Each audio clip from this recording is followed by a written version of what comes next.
What then? Are we Jews any better off? No, not at all, for we have already charged that all, both Jews and Greeks, are under sin. As it is written, no one is righteous, no, not one. No one understands, no one seeks God. All have turned aside, and together they become worthless. No one does good, not even one. Their throat is an open grave, they use their tongues to deceive. The venom of asps is under their lips.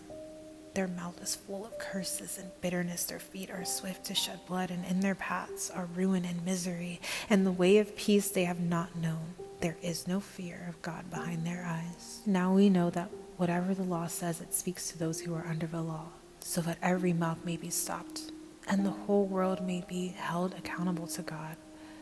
For by works of the law, no human being will be justified in his sight, since through the law comes knowledge of sin. But now the righteousness of God has been manifested apart from the law.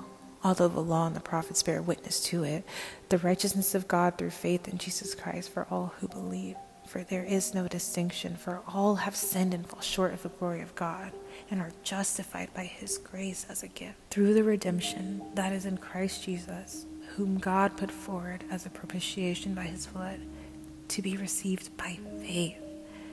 This was to show God's righteousness, because in his divine forbearance he had passed over former sins. It was to show his righteousness at the present time, so that he might be just and the justifier of the one who has faith in Jesus.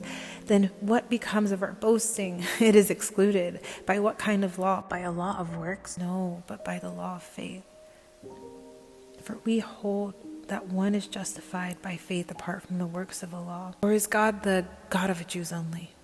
Is he not the God of the Gentiles also? Yes, of Gentiles also.